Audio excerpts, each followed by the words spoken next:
Hello, everyone. Let's go through some of the basic interview questions for a Java developer. Doesn't matter he's a new Java developer or an experienced. Uh, Normally, these are the most common questions that Java developers are asked. So let's start. Okay, so what are some of the main features of Java? Uh, uh, Of course, the most important is the platform independent feature of Java. Java is platform independent, unlike many of the other programming languages that we know. Doesn't matter Python, C++, Visual Basic, C#, whatever. When you compile a Java code, it is actually compiled into some kind of a bytecode, and this bytecode is then converted uh, to when by to the machine code on whichever platform you are running it, and you can also distribute it, and then this bytecode will run on whatever platform you will try to run it, and it will just convert into the machine code corresponding to that platform. So because of this compilation into the intermediate bytecode, Java bytecode, Java is platform independent. Another important feature is that it's multi-threaded. So it means that uh, many threads or many processes can run concurrently, at the same time in Java. And of course, this makes our application more fast and more interactive. And so this is also one of the very important features. Next is that Java has, object-oriented. Java is based on this object-oriented programming concepts. So, everything in Java is an object. You know that object is an instance of a class. In class, we define, same kind of what you say behaviors we can group together in a class. That's what a class is. So what are the basic object-oriented concepts that Java is programming is built on? It's there abstraction, inheritance, polymorphism, and encapsulation. So what is abstraction? Well, abstraction is a concept in which you want to hide the internal details of your implementation.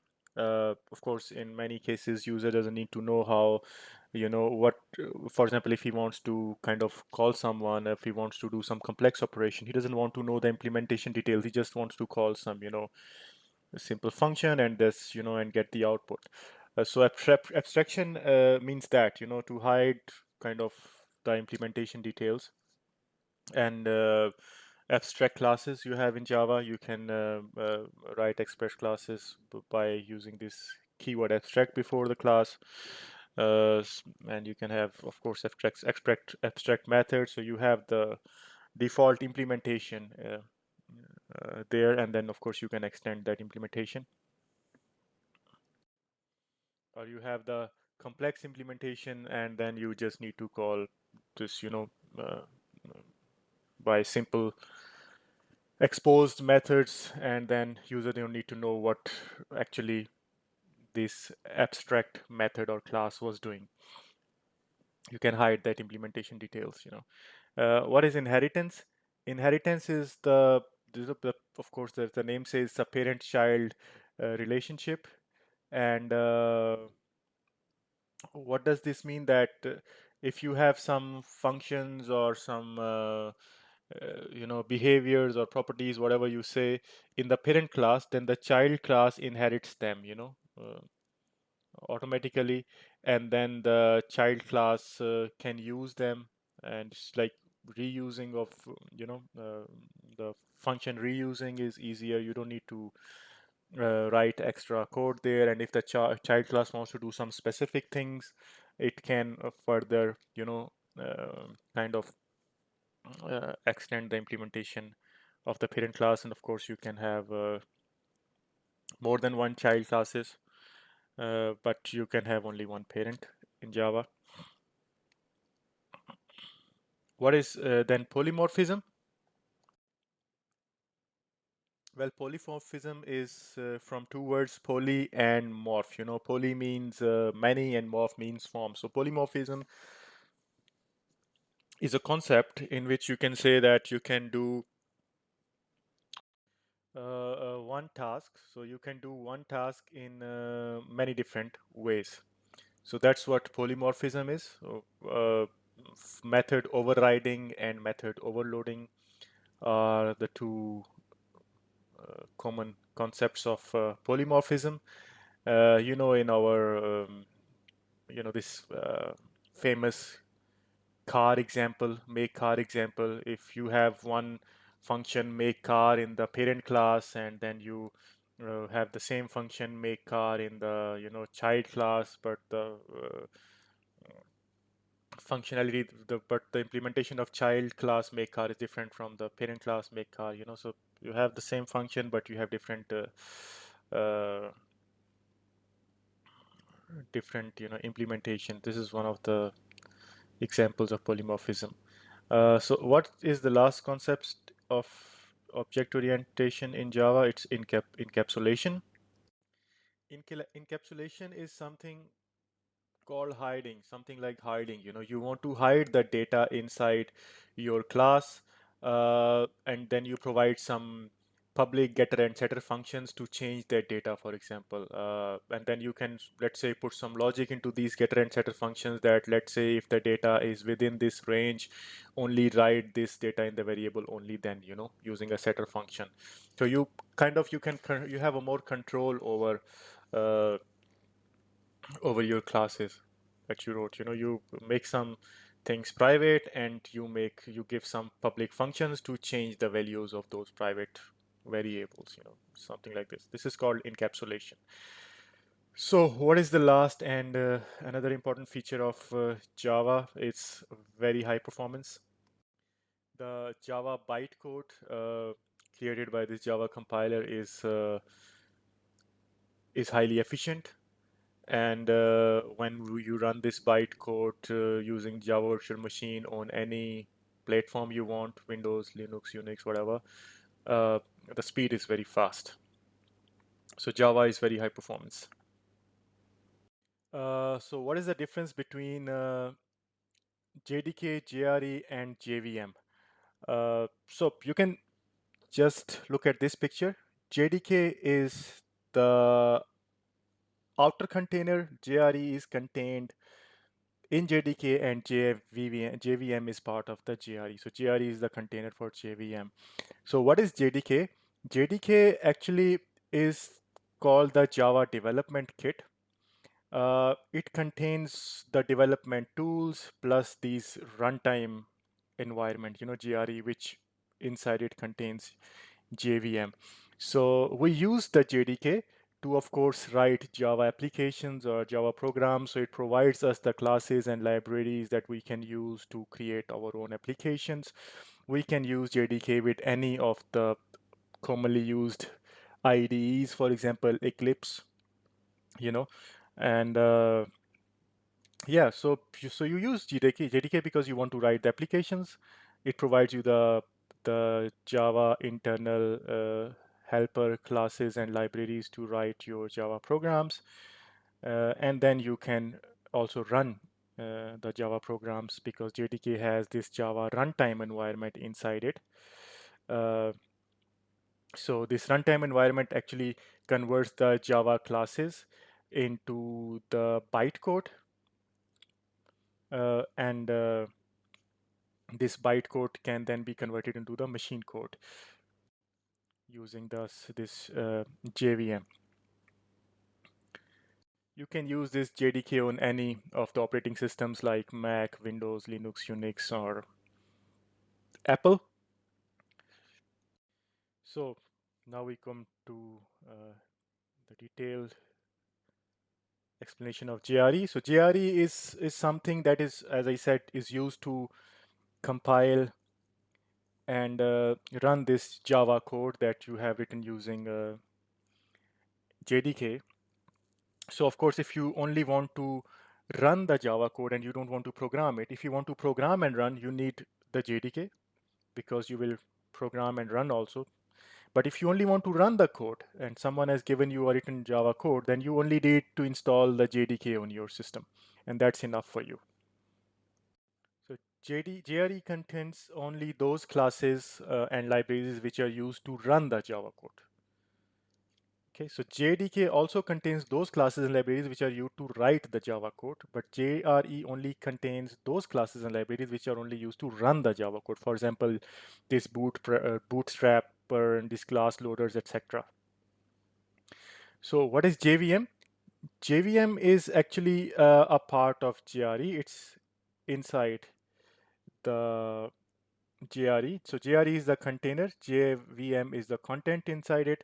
So JVM is the actually this virtual machine that is, actually running this, executing this bytecode, Java bytecode.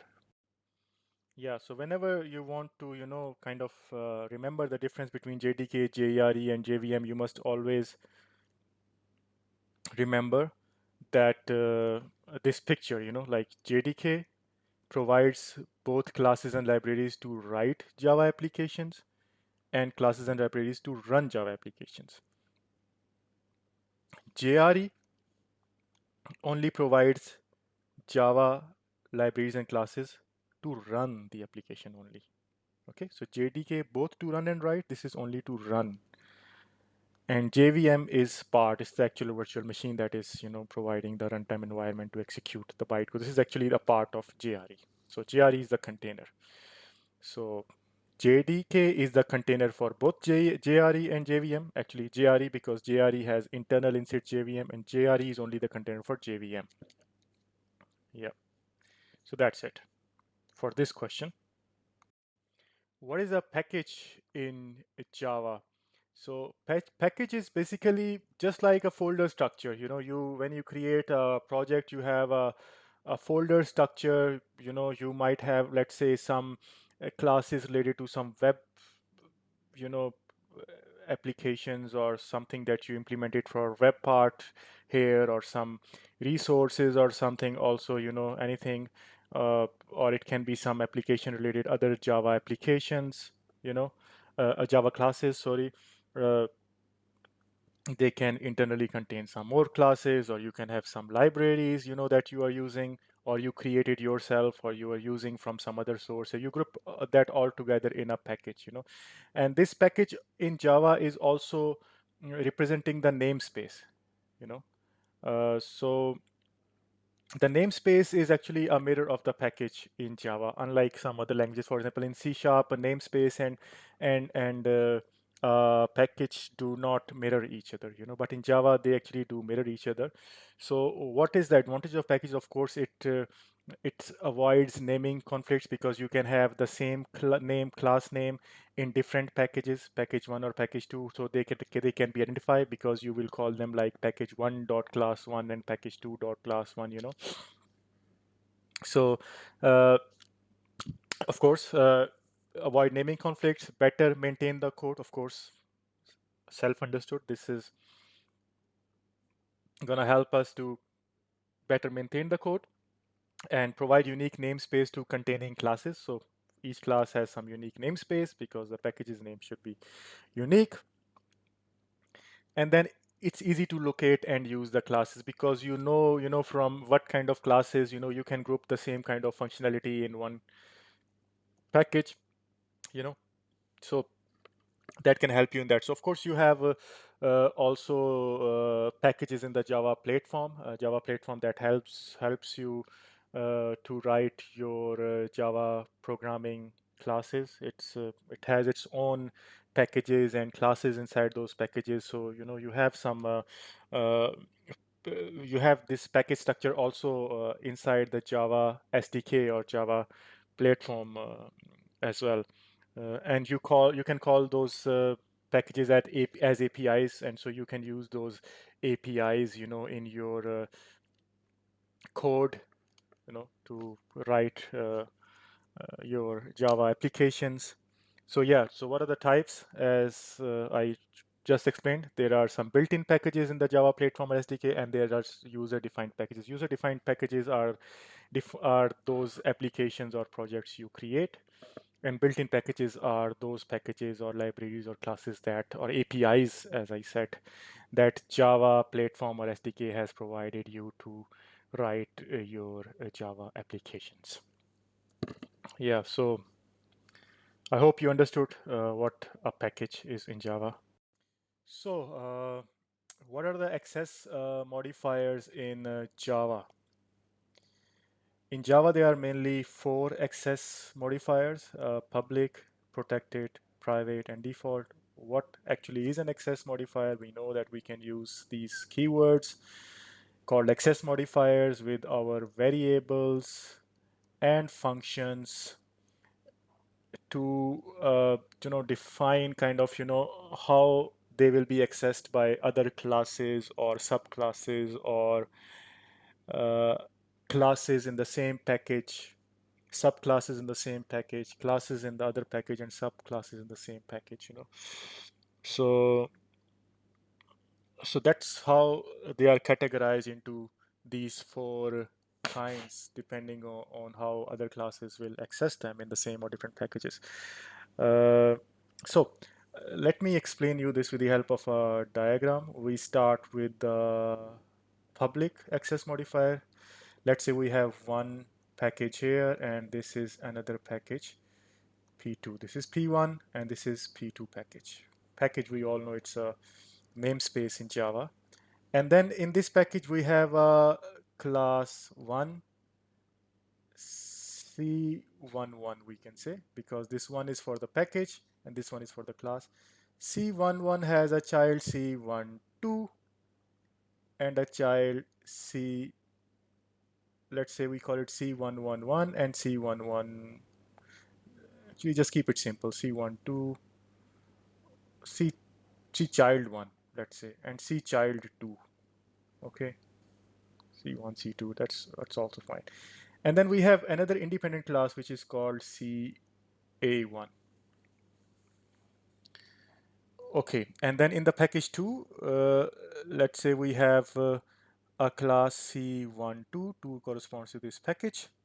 And then we have C1 and C2 child, like this C1 and C2 here.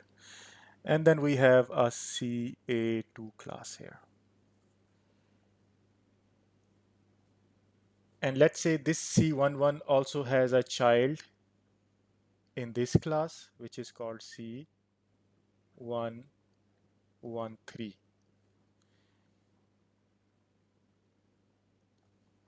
And this C12 class also has a child here, which is called C123. C113 and C12. This is this child, this is the child of this class. So what is public? If we have a public integer or a public variable or a function defined in this class, public here, then it means it is accessed by the child classes in the same package, other classes in the same package also, and also the childs of this class in the other package also, and also unrelated classes and their childs in the other class, and everything. So both the any class, doesn't matter if it's a child of C11 or not, in both the packages can access this public member variable or function defined in C11. Now what about protected? If it is defined protected, this member variable or function of this class is protected, PROT, then this protected member variable or function of C11 can be accessed by its childs, also unrelated classes in the same package. So everyone in the same package can access this protected member variable of a class. Doesn't matter if it's a child class or if it's an unrelated class in the same package. But in the other package, only the child of this class can access this. Unrelated classes in the other package cannot access protected member variable. And now what is private? Private, if a member variable or function of a class is private, it means it can be only accessed by this class of course, only this class. Doesn't matter in this package doesn't matter as child. Nobody else can access a private member variable or function of the class C11. Okay. What about default? If a member variable or a function of a class is declared default, it can only be accessed by the classes in the same package. Child classes, unrelated classes in the same package. No class, doesn't matter child or not, can access in the other package. So once again, a default member variable can only or function can only be accessed by classes in the same package. Doesn't matter if they are the subclasses of that class or they are independent classes, but in the same package. And in the other package, no class can access the default member variable of this class, in P1, because even if it's a child of P1 in the package 2, of a class in P1 in the P2 package, doesn't matter, default is only for this package. That's it. So once again, a public member variable or function can be accessed by each class in both packages P1 and P2. It doesn't matter if they are the child classes of the class in P1 or child classes of the P1 class in P2 package or independent package. So every class in P1 and P2 package can access a public member variable or function. A protected member variable or function can be accessed by all the classes in P1 and the child classes of the class in P1, but not the unrelated classes. Like this class cannot, this class can, this class also cannot access protected member function of a class in P1. A private member function of class in P1 package can only be accessed by only that class. No other class of P1 package or P2 package can access the private member variable function. It's only for that class, this one. A default member variable function is only for the whole package. This whole package can access a default member variable function of a class. It doesn't matter the classes in the package are the child of that class or they are independent classes. This P2 cannot access any default member variable function. So I hope it's clear now.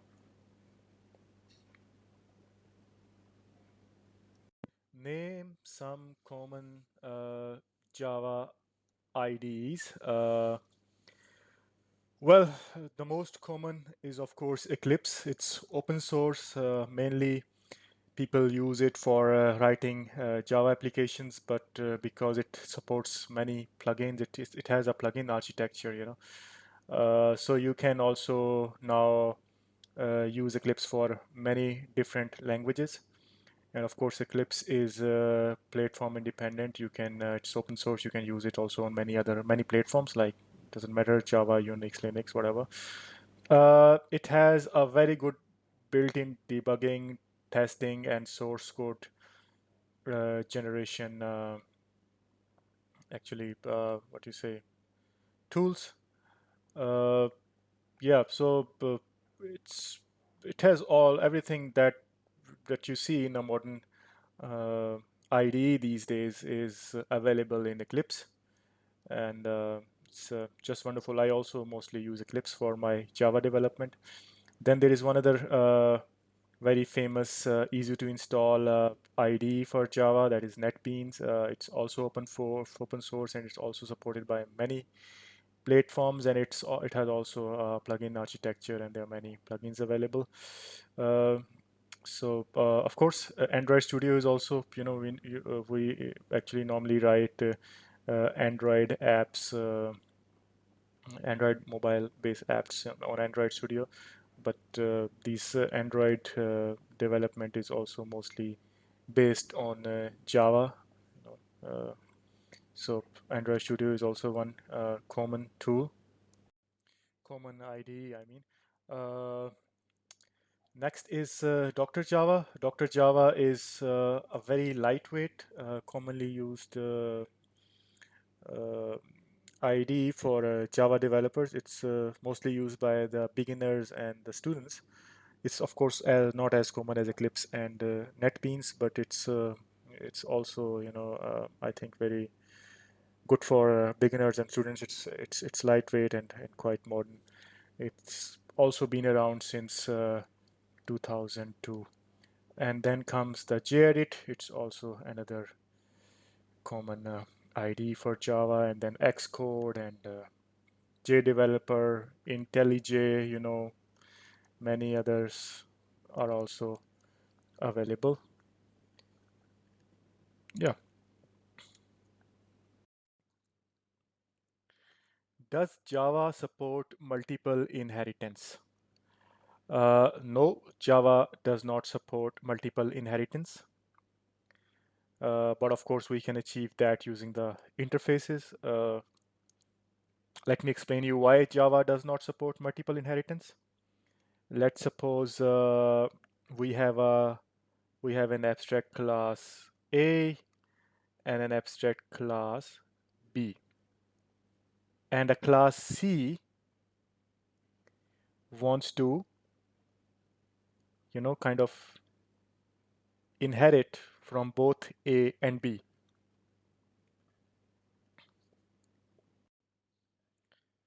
So let's say class A has a function make car, or make function, make anything, and class B also has a make function. And now class C inherits from both of them. So when we create an object of the class C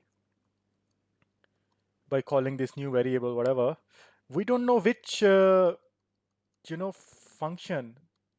The compiler will get confused that which make the class C is going to kind of which make to call when we create an object of class C.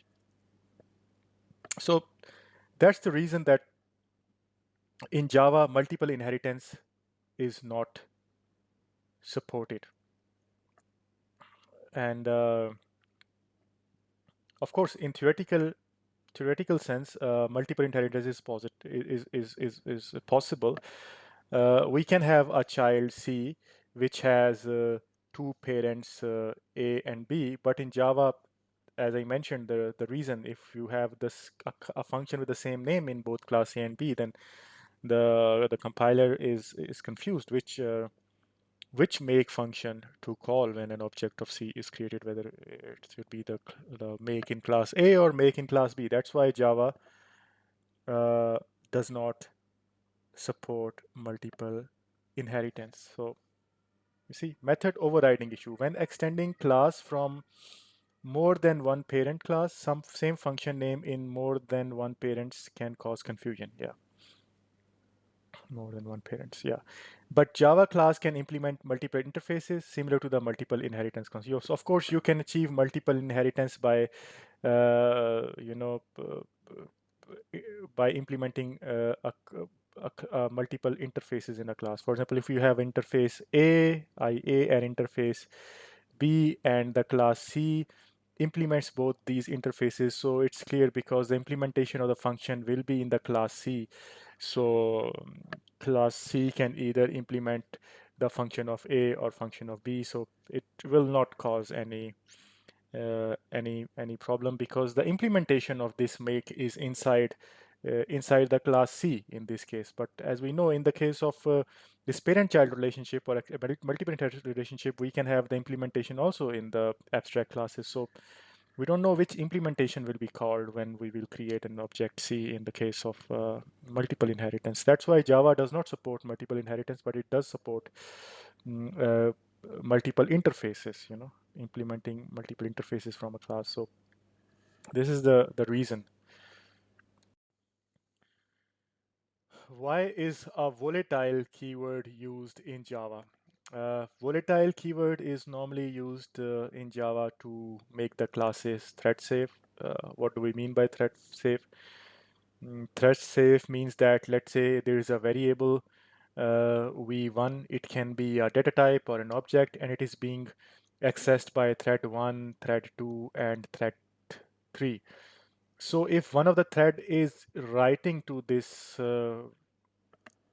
variable or object, we have to make sure that the thread 2 and thread 3 doesn't read the value at that time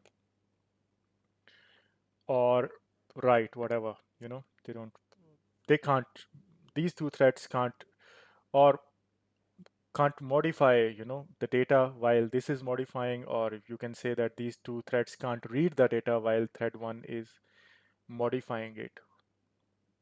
So it's kind of, you uh, kind of lock the variable by using this volatile keyword. The variable or object, of course, can also be used with an object, but you can't use it with classes or functions, etc. You can only use it with objects or primitive data types, the data types or objects. So you kind of lock the object. If one of the thread is using it, you kind of lock it so that the other threads cannot read or modify at the same time, Uh, it is done by not saving the kind of the data in the cache memory. It remains stored in the main memory, and it's locked when one thread is accessing it. It's an alternative to synchronization. We also know this synchronization keyword. It's the same thing.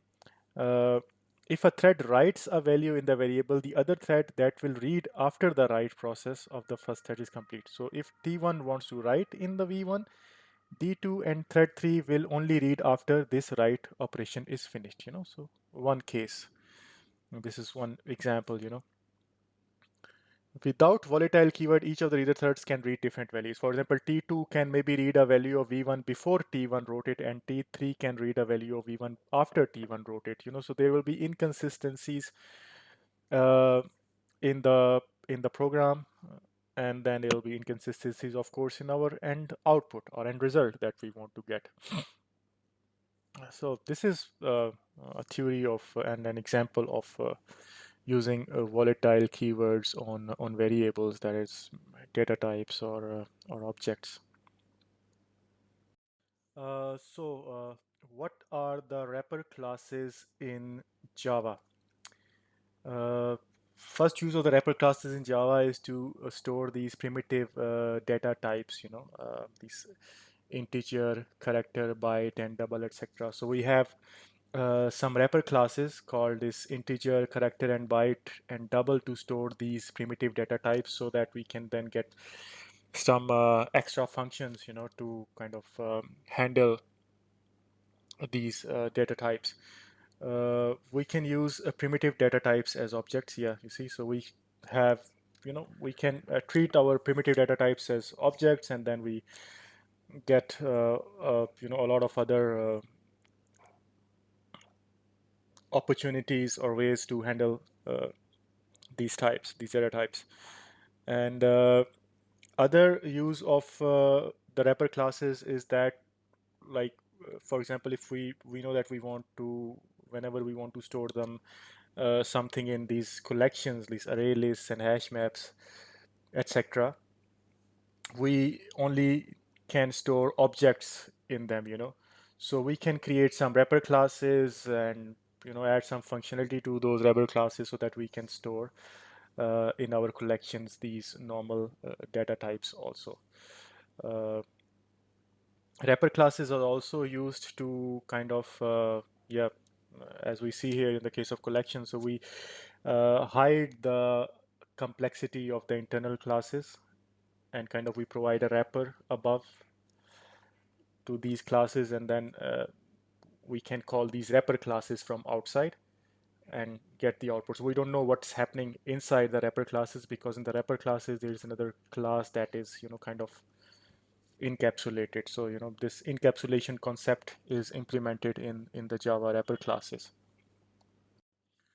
Well, but most commonly in Java, you will see the use of wrapper classes when you want to use your primitive data types as objects, and of course, if you can convert using these wrapper classes your primitive data types to objects, you can also uh, directly store those objects in these collection frameworks like linked lists has hash maps and ArrayList because they only store objects, so you, instead of storing your primitive data types, you can use uh, these wrapper classes, integer, character, and byte and double wrapper classes, and store them into these collection frameworks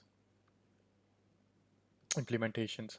So this is the most common, I think, use that you will see mostly for the use of wrapper classes in Java. So, what is the difference between interface and an abstract class? Uh, Actually, they are quite different. Interface is kind of a template. Uh, it's uh, it's like you have just function declarations inside it. You don't have any function definitions or an implementation inside it. It's just like a template with only function declarations. And the classes, they implement the interfaces. They have it means that they implement those functions that are defined in those interfaces. And of course, those functions can be public or private, but of course, public makes more sense because other classes have to implement them. Otherwise, they don't make sense. A Java class can implement multiple interfaces. Uh, yes, and a C Sharp class can also implement multiple interfaces, Java or C Sharp, whatever you use here. Uh, Similarly, an interface can also extend other C Sharp or Java interfaces. So you can have, an interface extending other interfaces, or a C Sharp or Java class implementing multiple interfaces, whatever C++, whatever you use here. Um, no, what are the abstract classes? Abstract classes are classes which have a default implementation of the functions in them. So then the subclasses are actually the childs of the abstract classes, and they kind of implement more specific information or more specific logic depending on what those child classes want to do. And of course, a child class can extend only one abstract class. Not of course, but actually it is in Java and C Sharp. Both of these languages, multiple inheritance is not possible. So you can extend only a class from only one abstract class. You cannot have multiple because if, let's say, if you have two abstract classes with the same function like draw on two abstract classes, and you want to derive your child class from those both of those abstract classes, then this will cause a confusion that which draw is your child class if it wants to implement that draw function, which is it going to implement. Of course, it has to implement that function. Can extend other Java or C Sharp class and also implement multiple interfaces. Okay. So, a class can extend from one class and also implement one interface. This is possible. Uh, of course, it can implement, this is just like a class can implement only one abstract class and can implement multiple interfaces, as I said before. So this is, sorry, I just got confused a bit. Um, so let me explain you this with the help of an example. So let's say we have an interface which is, let's say, something like interface car, let's say. And it has a function called make car, again, we can say make car. And it has a function called, for example, uh, make wheel, let's say, and just a declaration. And let's say each different kinds of car will have a different kind of wheel. let's say, will have the same kind of wheel. Let's say they will have the same kind of wheel. Let's say, but the car will be different. Let's say. So we, if we, have a class called Porsche, which implements this interface car, then we need to, for example, make wheel will say return, or let's say just print out or see out, whatever. Uh, Make wheel, let's say alloy wheel, because let's say we have an alloy wheel. Okay, and then we will implement the make car also, and sorry, the make car will say, it will print, let's say, Porsche car. So this is, we are extending, sorry, we're not extending, we are implementing an interface car, and this interface is implementing these two functions, make wheel and make car, So that's how it is, like if I want to have another car, then it will be like class Mercedes, ETEZ, and we will say make wheel. It will again print the same thing as here, alloy wheel, because the wheels are same, and the make car function will print Mercedes car. So this is the implementation of the interface. How we implement classes using interface, or how we implement the interface functions. Now I will use the same example and tell you how to do the same thing, like, you know, write these class functions, but instead of an interface car, we will have an abstract class car. So now we have an abstract class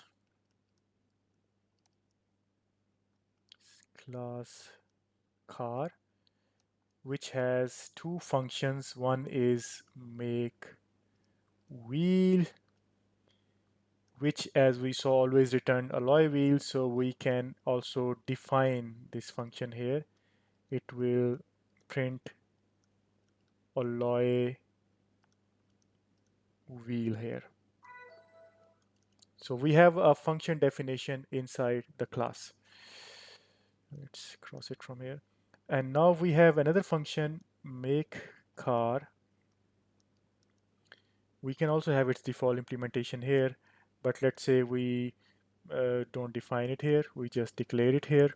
So if we have a class now which is extending this abstract class car, which is, let's say, Porsche, is extending this extends car, then Porsche only needs to implement make car, and it can return, let's say, Porsche. Similarly, the Mercedes car class Mercedes needs to only implement make car and return Mercedes car.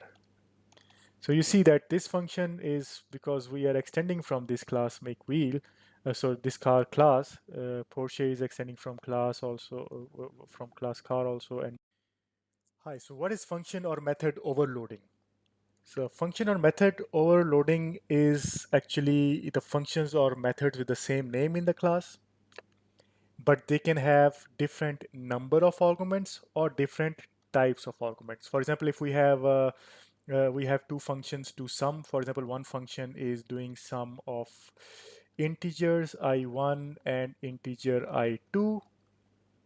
The other function sum is doing the sum of, let's say, float F1 and float F2. So this will return or whatever, or print, uh, let's say this will print f1 f2 f1 plus f2, and this will print I1 plus I2. So these two are actually functions in the same class, which is sum, having different types of arguments, so this condition is satisfied. But we can also have uh, functions with different number of arguments. Like, for example, we can have a sum function in the same class with int I1, int I2, and int I3.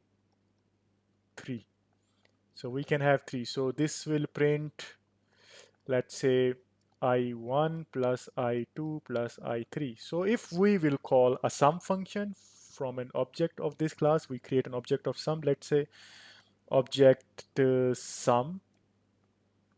And if this calls a sum object sum object underscore sum, if this is a you can call it sum class, to have a different name from the functions.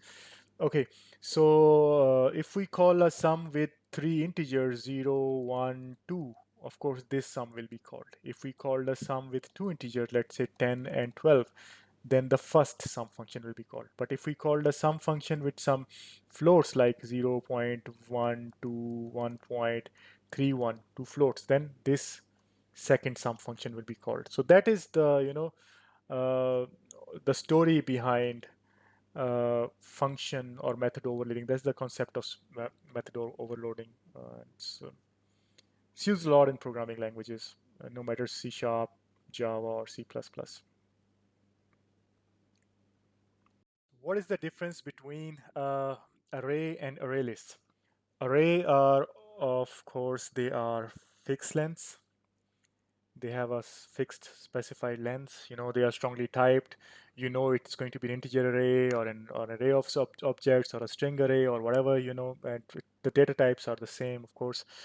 And it can also store primitive data types like integers, strings, integers, chars, bytes, whatever. And it can also store objects, of course. Arrays are faster than array lists. Why are arrays faster than array lists? I will come back to that later when I will describe arrays. And then arrays are accessed by indices like 0, 1, 2, simply in the brackets. And they are, of course, a basic Java, C Sharp, and C++ basic programming language functionality, in all of these programming languages. Um, and what are array lists? Array lists, they have a variable length. Of course, they can increase or decrease the length depending on if you add an object or if you remove an object. And of course, that's why they are slower than the arrays, because every time you add an object, you have to copy all the contents of an array list into another array list, and then that's how the size increases, so that's why it's the number of operations is a lot in copying from one array to another whenever you add or remove an object. That's why they are slower than arrays. So arrays are faster than array lists, and they store, of course, only objects. You cannot store primitive data types like ints, chars, bytes, etc. in array lists. And they are slower, as we already explained, because every time you add or remove an object, the length of the array list decreases or increases, and so the compiler, the machine is actually um, adjusting the size by creating a new array, and then copying the contents of one array into the other array and leaving one or adding one, things like this. And but the advantage of ArrayList is that they can be accessed through easy to use functions or methods, to add or remove objects and do different other operations um, on the uh, uh, on the array on the contents in the array, or on the objects inside the array list, I mean. And of course, they are a part of C Sharp collection framework or Java collection framework, um, so they are they're inside the Java collection or C Sharp collection framework. They're not the basic functionality of C Sharp or Java. While arrays are the basic functionality, they are not in this Java or array collection or Java or C Sharp collection framework. So what is function or method overriding? So method overriding or function overriding is a very important concept. It's used actually in factory design pattern. So what is this method overriding? Uh, Method overriding means, for example, you have a class, a parent class, and you have a subclass or a child class. And parent class and subclass, child class have the functions, the same functions. They are of course different classes, but they have the same function name. Two functions with the same name, one in parent class, one in the subclass. They have the same parameters or arguments, and they have the same return type, both of the functions. So why we use it? We use it because the parent class gives some abstract implementation of this function, and the subclass, the child class, give a more detailed processing or information, of this to the upper class about this function, or how what this function will do. Like for example, if the parent class is like make a car, then the child class will implement this same function make car, but it will make, for example, a Mercedes car. For example, I can give an example, and then it will be more clear. Say we have a parent class which is called class car. It has a function called make car, and it has some implementation, whatever it is. And we have another function. We have another class called, let's say, Porsche, and this class is inherited, or it's a subclass of class car, and it implements the same function make car, but it returns us, let's say, or it makes whatever, see out, or printf, whatever, or make Porsche car. And then we have another class which is called class Mercedes,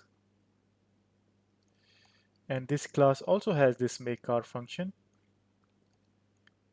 and it prints us, let's say, make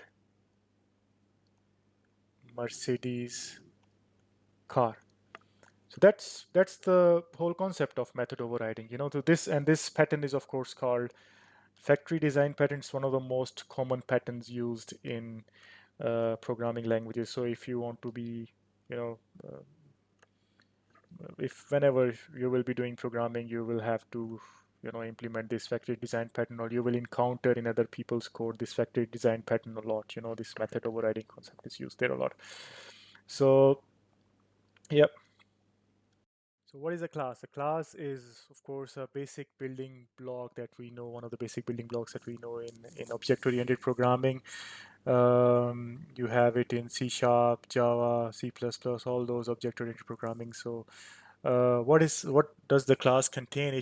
It's denoted by a keyword, class A, let's say, and it has some brackets. There are some variables, integer, I1, whatever, integer, float, f1. It has some functions, f1, function f2, which are doing something. So these variables actually define the state of the class, and the functions or methods actually describe the business logic, or more or less you can also say the behavior of the class. Of course, you can instantiate these classes, make objects and things like this. Of course, this is what a class is. I think we don't need to say more about this. What is a constructor? A constructor is just like any other method or function in a class, but the only difference is that if the name of the class is, let's say, A, then this function also has the name A. So it's a function with the same name as the class name. Uh, so there are two kinds of constructors. One constructor with no arguments, it is called a default constructor, and a constructor with arguments. It can be any data types, strings, ints, or any. It can be an object of another class. It can be another object class here. So This is this is what actually the constructor is of a function with the same name as the class name, and it can have an argument or it can have no arguments.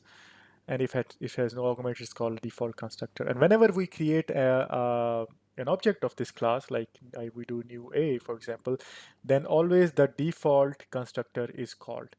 And if let's say we have a class B and we don't define any constructor function in it, but let's say any sum or subtract function only, and it does some work, but there is no constructor defined, any means no function with the same name as class name, then this default constructor, which is this one, like B, this will be implicitly called whenever you do new B, whenever you create an object of the class B. Constructors can be, of course, overloaded. What we did here was constructor overloading, just like we have method overloading. You can have constructor overloading, yeah, like you can have you can have more than one constructor with different number of arguments or types of arguments. So that's it. An object. So object is, it's an instance of a class. So whenever you use this new variable, like for example, you have a class A. Let me make it strong. You have a class A, and if you go to some other main program or whatever and you do new A, then you create an object of the class A. So this is called an object of a class. This is called instance of a class. This is called object. And you create it using the new variable, the new keyword, whatever. Uh, so it has a state and a behavior. What does this mean that an object has a state and a behavior? It means that, state is something like the state of something at a certain, you know, point in time is called state, and behavior is how, for example, what is the business logic, or what the object will do using its functions or method, what it is capable of doing is called behavior. Like for example, if you let's say switch on a car, so using, let's say, an ignition key, or let's say it's a simple switch, you switch it on and the car starts, so the switch on is the state, and the starting is the behavior, you see, because you press the switch on and it starts, there's some function runs and it starts the car. So this is what the behavior of this object is, and the state is switching, is on or off is the state. If it is off, the engine will be stopped. This is how it will behave on switching off. So this is the difference between a state and a behavior. So any object in object-oriented programming, not just C# or Java, whatever programming language is, has every object has a in every programming object program has a state and a behavior. So I hope you understand this concept, because many people are confused on state and behavior thing.